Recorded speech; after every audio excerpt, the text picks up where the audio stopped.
కుమారి ఎప్పటిలాగానే తన భర్త పక్కన ఉన్నాడనే ధీమాతో, ఏవండి, లేవండి, టైం అవుతుందండి, ఆఫీస్కి వెళ్ళాలి కదా అని పక్కన చెయ్యి తడుగుతూ ఉంటుంది. పక్కన ఏది స్పర్శ లేకపోతే, అయ్యో నా మతి మండ, నా భర్త కళ్యాణ్ పోయి వారం రోజులు అవుతుంది కదా, ఇంకా నా భర్త ఉన్నాడా అనే ధీమాతో ఎప్పటిలాగానే నిద్రలేస్తూ ఉదయాన్నే పాలకు వెళ్ళు అనేదాన్ని. అందుకు కళ్యాణ్ బద్దకిస్తూ, ఇంకా కొంచెం సేపు ఆగవే అని నన్ను దగ్గరికి లాక్కునేవాడు. ఆ రోజులే వేరు. ఫ్రెండ్స్, మీరు మా వీడియోస్ని చూస్తున్నారు కానీ లైక్ చేయడమే లేదు ఫ్రెండ్స్. చూసేవారు ఒక లైక్ చేస్తే మాకు సపోర్టివ్గా ఉంటుంది. ప్లీజ్ లైక్ చేయండి. అలాంటిది ఇప్పుడు కళ్యాణ్ లేడు అన్నది నేను జీర్ణించుకోలేకపోతున్నాను.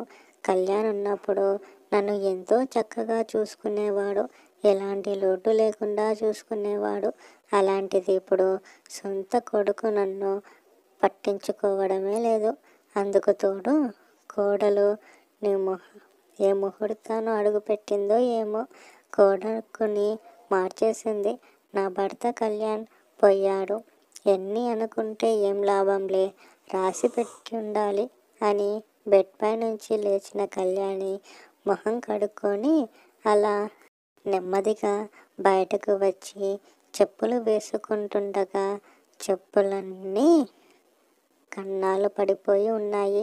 అది చూసిన కళ్యాణ్ ఒకరోజు, అదేంటే చెప్పులు తెస్తానంటే వద్దంటున్నావు అని అన్నాడు. అందుకు నేను, మన అబ్బాయి వేణు ఉన్నాడు కదండి, వాడు తెస్తాడేమో అని చూస్తున్నాను. వాడి జీతంతో ఒకే ఒకసారి కొంటాడేమో అని చూస్తున్నాను. అప్పుడెప్పుడో మొదట్లో జీతం వచ్చిందని సంతోషంగా నాకు చీర కొన్నాడు, అంతే. అప్పుడైతే మన కోడలు అప్పటి నుంచి నాకు ఏమీ ఇవ్వలేదండి. వాడు ఎప్పుడైనా ఆఫీస్కి వెళ్ళేటప్పుడు నా చెప్పులని చూస్తాడేమోనని వాడి షూల దగ్గర ఎదురుగానే పెడుతున్నాను.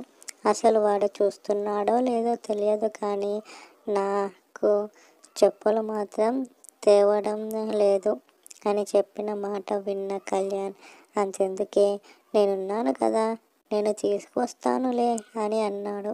అయినా కానీ నేను అందుకు అంగీకరించకుండా నా కొడుకు వేణు మాత్రమే ఇవ్వాలని కండిషన్ పెట్టాను. అని ఆ కన్నాలు ఉన్న చెప్పులను వేసుకొని చేతుల్లో గ్లాస్ పట్టుకొని పోపుల డబ్బాలో పెట్టిన చిల్లర డబ్బులన్నీ తీసుకొని నెమ్మదిగా నడుచుకుంటూ వెళ్తూ ఉంటుంది కళ్యాణి. అలా పక్కన ఉన్న వాళ్ళందరూ వాగుతూ, ఏమో కళ్యాణి, ఒంటరిగా వేస్తున్నావు, నీ భర్త లేడు కదా, మర్చిపోయాను అని లేనిపోని మాటలన్నీ కళ్యాణిని బాధ పెట్టారు.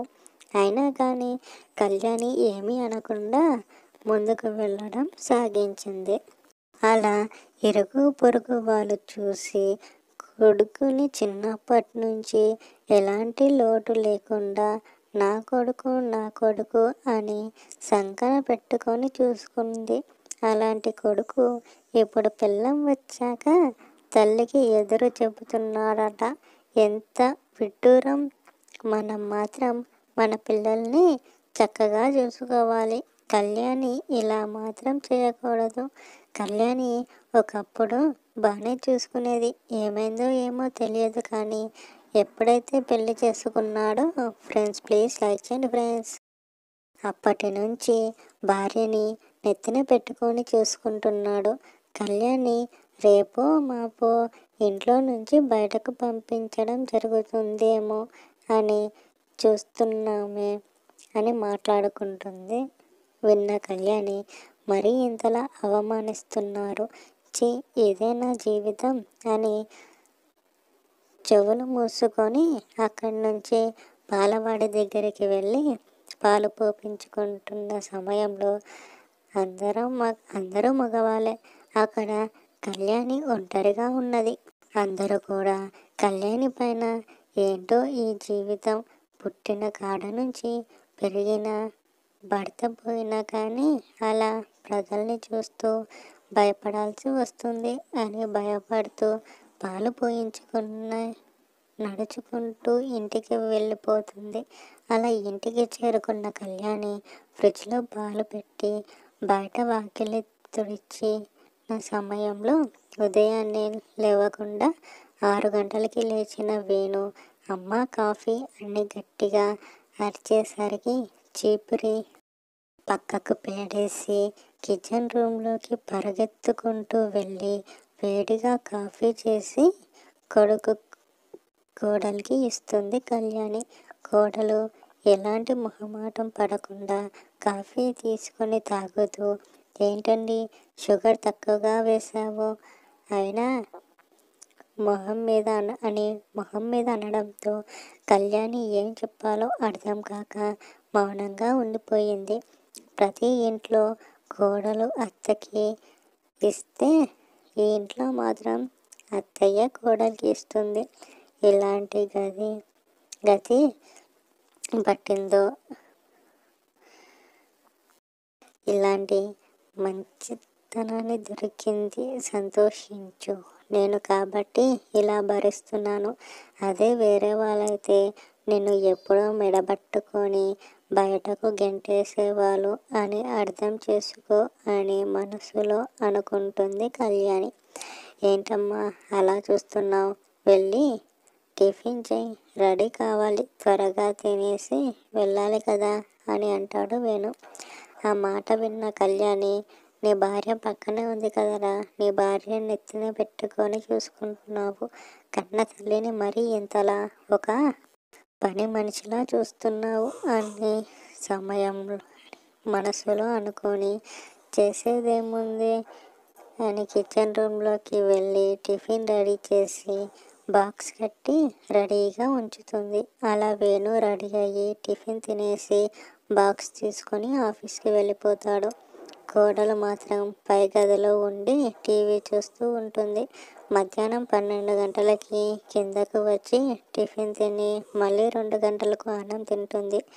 అదేం పద్ధతి ఏంటో, వాళ్ళ ఇంట్లో ఇలానే పెంచారా లేదా? ఇక్కడికి వచ్చిన తర్వాత నా అమాయకత్వాన్ని చూసి ఇలా చేస్తుందో అర్థం కావడం లేదు అని బాధగా కూర్చున్న సమయంలోనే కోడలు ఫోన్ రింగ్ అవుతుంది. ఏంటబ్బా అని పైకి వెళ్ళి చూసేసరికి ఎవరితోనో మాట్లాడుతూ ఉంటుంది. ఎవరబ్బా అని దగ్గరికి వెళ్ళి చూస్తే వీడియో కాల్ మాట్లాడుతూ ఉంటుంది. అచ్చం మగ గంతే. ఏంటా అని దగ్గరికి వెళ్ళి చూసేసరికి ఒక మగ వ్యక్తితో మాట్లాడుతుంది. ఏంటమ్మా పెళ్ళైన తర్వాత ఇలా? ఫ్రెండ్స్ ప్లీజ్ లైక్ చేయండి ఫ్రెండ్స్. మాట్లాడచ్చా? అదే వీడియో కాల్. వేణు చూస్తే ఏమనుకుంటాడు అని అనడంతో, మీరు ఎంతలో ఉండాలో అక్కడే ఉండండి, మీరు నా రూమ్లోకి రావటానికి పర్మిషన్ తీసుకోకుండా అలా వచ్చేస్తారా ఏంటి? వెంటనే వెళ్ళిపోండి, నా భర్త రాగానే చెప్తాను మీ పని. నా స్నేహితులు ఫోన్ చేసి నన్ను అనుమానిస్తున్నావు, అప్పుడు నిన్ను తిట్టేశారు, నన్ను తిడతాడో తెలుస్తుంది అని కోడలు మాట విన్న కళ్యాణి, అమ్మ నువ్వు చేసేది మాత్రం తప్పు. ఫ్రెండ్స్ మీరు మా వీడియోస్ని చూస్తున్నారు కానీ లైక్ చేయడమే లేదు ఫ్రెండ్స్, ప్లీజ్ ఒక లైక్ చేయండి ఫ్రెండ్స్. ఈ విషయం వేణుకు తెలిసిందంటే తర్వాత నువ్వే బాధపడతావు, గుర్తుంచుకో అని కిందకు వెళ్ళిపోతుంది కళ్యాణి. అయ్యో అమాయకురాలు అనుకున్నానే, నా కొడుకు భవిష్యత్ అయిపోతుందో ఏమో. పెళ్ళైన మొదటి రోజుల బాగానే ఉండేది, ఎందుకు మా కోడలికి వేణు చాలా అమాయకుడు, వాడి భవిష్యత్ ఏమైపోతుందో అని ఆలోచిస్తూ నిద్రలోకి జారుకుంటుంది కళ్యాణి. ఫ్రెండ్స్ ప్లీజ్ ఫ్రెండ్స్ ఒక లైక్ వేయండి ఫ్రెండ్స్. మీరు చూస్తున్నారు తప్ప లైక్ మాత్రం చేయడం లేదు ఫ్రెండ్స్. మీరు ఒక లైక్ చేస్తే సపోర్టివ్గా ఉంటుంది ఫ్రెండ్స్. ప్లీజ్ అర్థం చేసుకొని ఒక లైక్ వేయండి. Thank you all.